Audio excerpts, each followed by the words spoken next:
وحده لا شريك له وأشهد أن محمدا عبده ورسوله السلام عليكم ورحمة الله وبركاته. خاندان برادر عزیزمان حاجی جمال الدین که در منزلشان الحمدلله رب العالمین که بسیار خدومی خیر و نیکی حاجی ها زده شد و الحمدلله رب العالمین که انشاءالله از حضور قدوم این حاجی ها البته خانه های ما شهرهای ما البته یک برکت و یک نور خودش دارند. از الله مهربان دعاگو هستیم که جمله این برادرای ما دادرای ما که الحال از طواف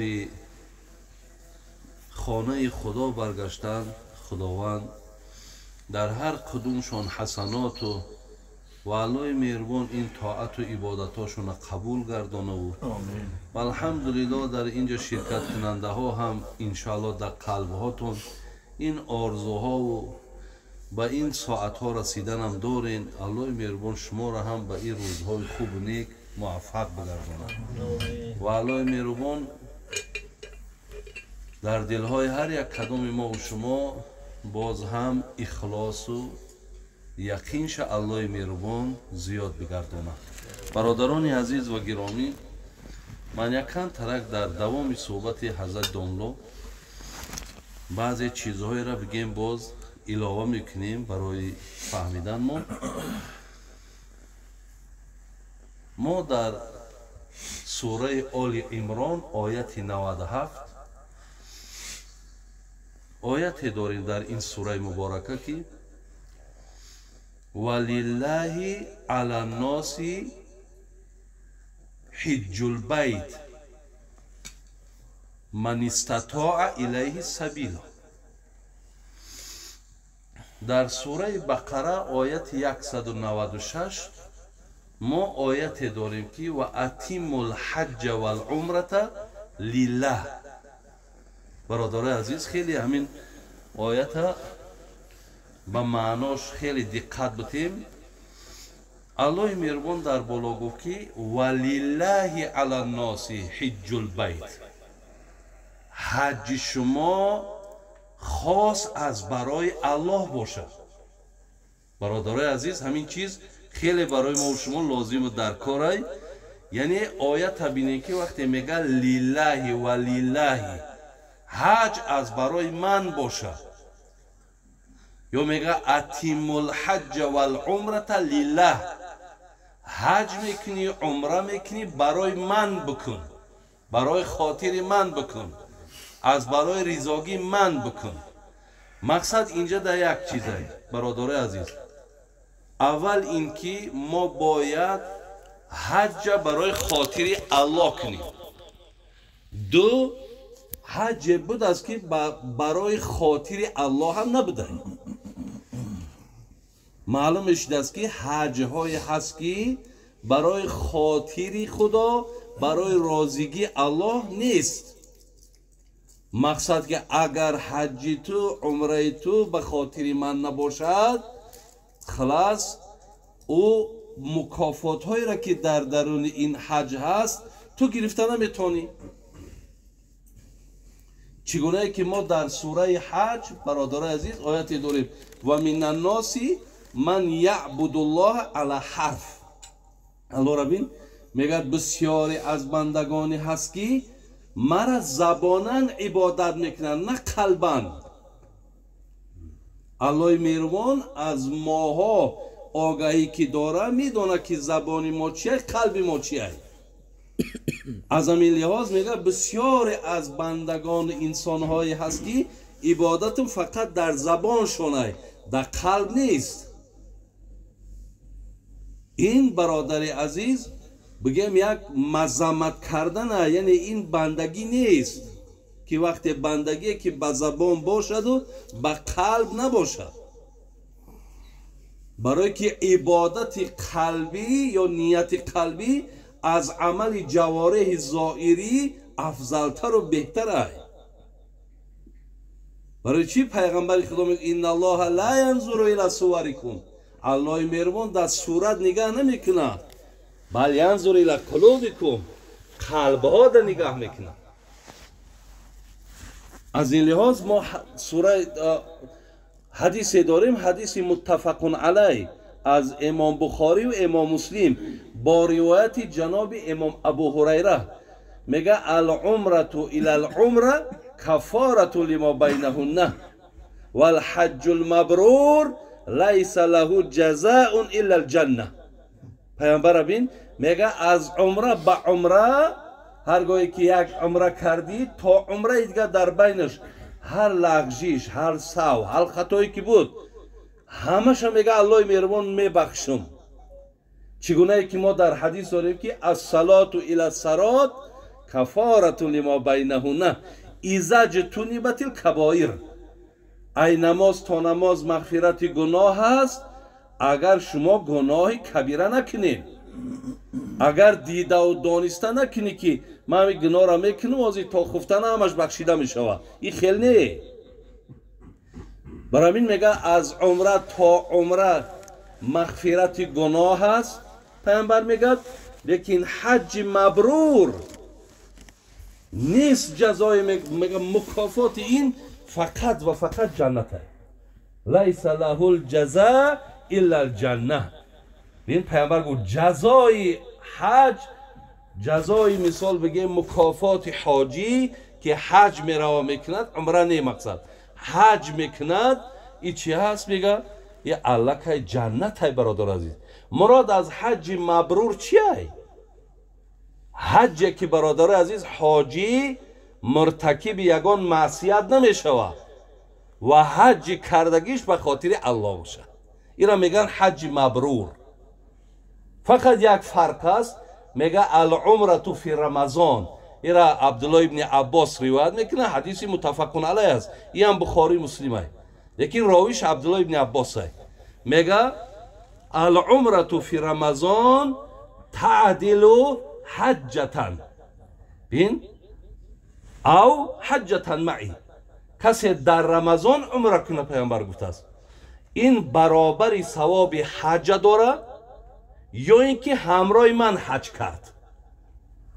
کسی اگر در رمضان حج میبره، چی حاجیای ما بسیارش در رمضان مثال تلاش میکنن به خاطری که همچنان است که حج همراه پیغمبر کردگی، این قدر اجر و پاداش میگیری برادر از اگر در رمضان باشد. در غیر رمضان هم اینا کفارت گناه ما و شما هستند.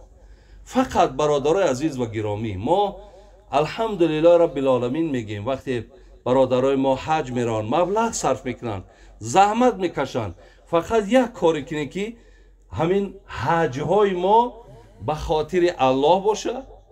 دیگر این که از حاجی کار سر نزنه که آبروی حاجی ها را از بین بره. برادر عزیز نشود که مقصد حاجی های ما را در هر یک کار متهم کنن که مثال اینا حاجی، مثال اینا کار شبین، اینا بار شبین. الله رحمت کنه جناب شیخ سعدی را، میگو هیچ سیقل نکو نتاند کرد آهن را که بدگوهر باشد. چون بود اصل جوهری قابل تربیت را در او اثر باشد. سگ به دریای هفتگانه بشو چون که تر شد پلیدتر باشد. خر عیسی گر برش به مکه گرچه آید هنوز خر باشد. عاقلان این سخن نکو دانند زاده خر همیشه خر باشد. برادران عزیز و گرامی، من البته به البته همیشه حاجی ها را احترام داریم، قدر میکنیم، لیکن حاجی که اگر حاجی که کارش مثال بسیار کاری بسیار کجکلیب و بسیار کارهایی را که در همین جد یک خطی سیاه بگیم یا مثال قدر قیمتی از بین حاجی ها روا، ما یا را آشکارا معلومات میکنیم برای که اینها سبب برادرای عزیز کمشیدن محبت مردم به حج و به حاجی و به عبادت می شود. اینها مانع همین کارها می شود. از این لحاظ برادران عزیز و گرامی، حاضر قاری یک مصرعی را خواند اگر گوش کرده باشین، به طواف کعبه رفتن به حرم رحم ندادن که برونی در چی کردی که درونی خانه آیی؟ مثلا تو در بیرون چی ها کردی؟ آیا مقصد همو شیدی به همین عرضی را که تو واردی خانه شوی؟ نبرو خانه نبرو با همو پیشینه باشی. ولی بسیاری برادرای ما یک کار دیگر را پیش گرفتن، میبینن که تماما همین آدم ایرای بد نمیگرده، میگه ایرا یک حج روی کندر. تماما همین آدم ایرای بد نمیگرده، میگه ایرا یک حج روی کندر کن. ایرا صدقه حج کن آخی. برای حج رفتن برادر عزیز آدم چقدر باید تردد بینه، تیاری ببینه، دلسوزی داشته باشه. ایرا بد مقصد ما خیلی نمیشود برادر. هر یک آدم روان کنیم میآید، میدونی چقدر با بدبختی ها میشود. برای این چیز کاری خطایی این حج برود ساز میشود. حضرت میگه خر عیسی گربرش به مکه گرچه آید هنوز خر باشد. های اوجد یگان چیزی نیست، یگان مقصد اپاراتی نیست که برای درنی رالیش کنه و برورش بیارش. این آدم تا خودش ذوق نداشته باشد، توفیق نداشته باشد، محبت نداشته برای حج گریه کنه. من وقتی که ای حج آمدم، یکی استادای من بابای مولا شریف بود. من قطعی مادرم یک جایه رفتیم، بعد هدیه بسیار گرفتیم و پیش رفتیم. بیمار بود، دراز کشیدگی بود، ای 80 عمرش بالا بود. وقتی که همین هدیه حج جدید گریه کرد. این ملاهای پیش بدن آخی، یا نه وقت و امکانیتی رفتن حج داد. تا زمان اجازه چیدی بیچاره بیمار بودن دیگه، پاشون قوتی رفتن نداشت، خیلی گریه کرد. بعد همین یک گپ گفت که افسوس که قفس شکست و اگه سیاست همون پیشینه سیاست من کردن حج بود که ای بین رفت. افسوس گفت قفس شکست و بلبل پیر شد. افسوس گفت که قفس شکست نابود شدی نه که بلبل پیر شده که دیگه این رفتن نمیتونه. مقصد گریه کرد که یکی را بین، یک مادر مقصد یک زن حج رفتن و من یک داملای کلان حج کردن نتونستم. چقدر مقصد اونها ذوق داشتن، برای محبت داشتن.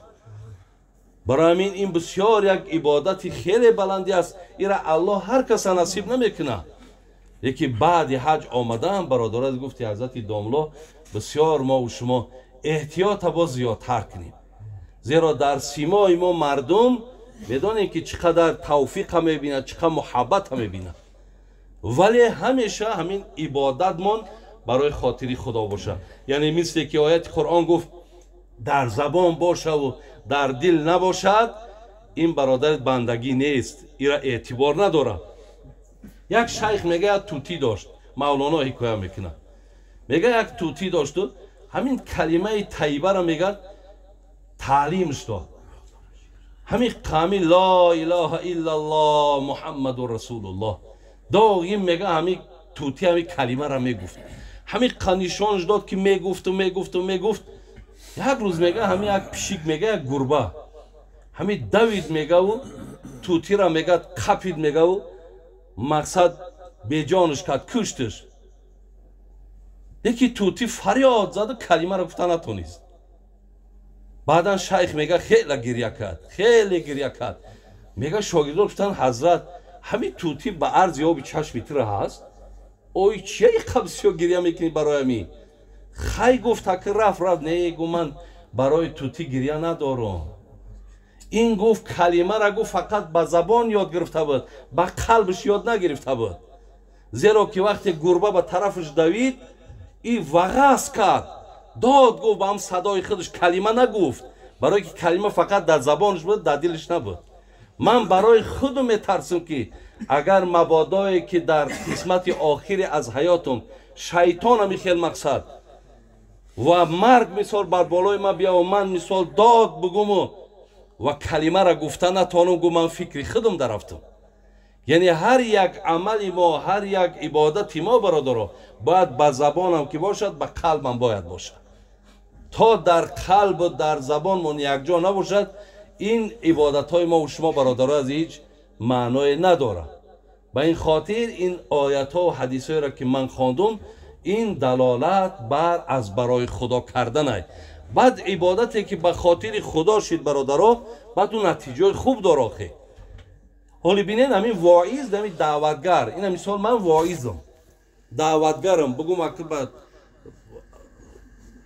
لیکن ابوالای سمرقندی میگه اگر همین واعظ تا 5 چیز نداشته باشه بهترش همین که موعظه نکنه میگه یکم همین که علم باید داشته باشه تا علم نباشد موعظه نکن زیرا آدمی که علم ندارد برادر عزیز در موعظه مقصد هیچ وقت سخنش مؤثر نمیشود و او در ذخیره های خیلی زیادی در کار که مردک قانع کنی مردک بفهمانی میگه یکم علم دویم میگه وقتی که همه آدم آغاز میکند اگر هم موعظش به خاطر خدا باشه در موعظش مقصد دیگر یگان مقصد دیگر نداشته باشد داناندن نباشد ریاکاری نباشد سیوم میگه چیزی که برای واعظ در کار است برادر عزیز میگه که باید که واعظ ملایم صحبت کنه یعنی در صحبتش هیچ وقت درشت و هیچ وقت سخنی سخت حقارت ره نده ببینید چگونه که ما در سوره طه دلیل همین را میارند در سوره طه وقتی که حضرت موسی را الله مهربان چی گفت گفت اذهبا الی فرعون انه طغی فقولا له قولا لینا لعله یتذکر او یخشی گفت برادرت هارون بگی و پیش فرعون برید زیرا این بدبخت دعوای خدایی کرد ای بگیم دیگه که همون سرحد گذشت پیشش برین لیکن با او صحبت نرم کنین قول لینا برای چی؟ الان میگه لعله یتذکر او یخشی شاید همون سخنهای نرمی شما ملایم شما یکی مبادای مقصدش میگرده شاید که اما عاجزی خودش قائل میشود بین میگه دیگر چیزی برای شما لازمه اینه که با سخنهای ملایم مردم شما دعوت کنید دیگر چیزی که برای ما مهم بوده است برادر عزیز خودمان در گفتگیمان عمل کنیم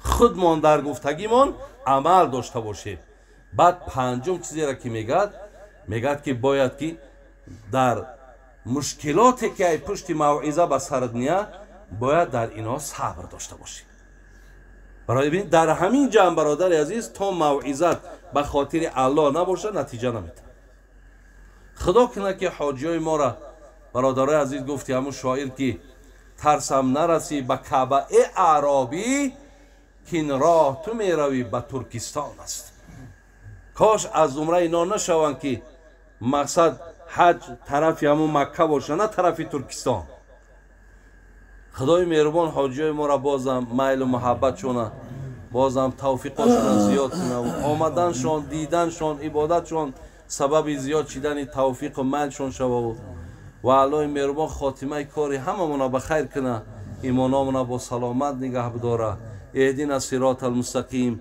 صراط الذین انعمت علیهم غیر المغضوب علیهم ولا الضالین آمین سلام علیکم و رحمت الله و برکاته الله نگهبانتون باشه